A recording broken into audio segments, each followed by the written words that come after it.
Hello दोस्तों, नमस्ते, प्रणाम, जय श्री राम जी। आप सबके स्वागत है हमारे चैनल में दोस्तों। तो आज मैं बहुत ही प्यारा भोजपुरी चुटकुला नाच गीत लेकर आई हूँ। आप लोग जरूर सुनिएगा, अच्छा लगेगा तो कमेंट करिएगा, लाइक करिएगा, ज़्यादा से ज़्यादा शेयर करिएगा हमारे इस गीत वीडियो को दोस्तों। और चैनल पर नए हैं तो चैनल को साथ में सब्सक्राइब कर लीजिएगा और शुरू से लेकर अंत तक सुनिएगा मेरे प्यारे भाइयों, बहनों, सखियों, सहेलियों, दीदी माताएं इस हमारे देहाती भोजपुरी चुटकुला नाच गीत दोस्तों। तो आप लोग बने रहिएगा सुनने के लिए। मैं सुनाने जा रही हूँ, बहुत प्यारा लगेगा। ये हंसी मजाकिया चुटकुला भोजपुरी गीत है, तो बने रहिएगा, शुरू से लेकर अंत तक सुनिएगा। आधा अधूरा करके मत जाइएगा मेरे प्यारे भाइयों, बहनों, सखियों, सहेलियों, दीदी माताएं, बहनी, भाभी। पुदीना मारी तोरी चटनी बनाइब, पुदीना मारी तोरी चटनी बनाइब, पुदीना मारी तोरी चटनी बनाइब। अपने त खाइब ससुर के खियाइब, अपने त खाइब ससुर के खियाइब।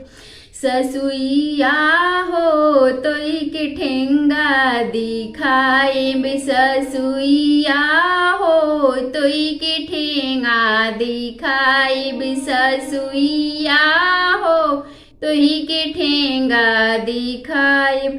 पुदीना मारी तोरी चटनी बनाइब, पुदीना मारी तोरी चटनी बनाइब। अपने त खाइब जेठ के खियाइब, अपने त खाइब जेठ के खियाइब। जेठनिया हो तोही के ठेंगा दिखाइब, जेठनिया हो तोही के ठेंगा दिखाइब। पुदीना मारी तोरी चटनी बनाइब, पुदीना मारी तोरी चटनी बनाइब।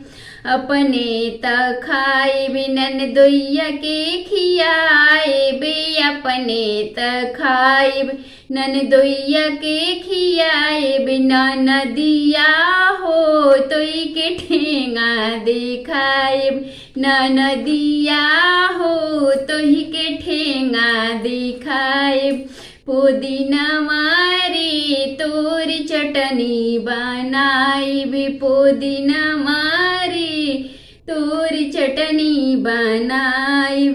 अपने त खाइब देवर के खियाइब, अपने त खाइब देवर के खियाइब। देवरनिया हो तोही के ठेंगा दिखाइब, देवरनिया हो तोही के ठेंगा दिखाइब।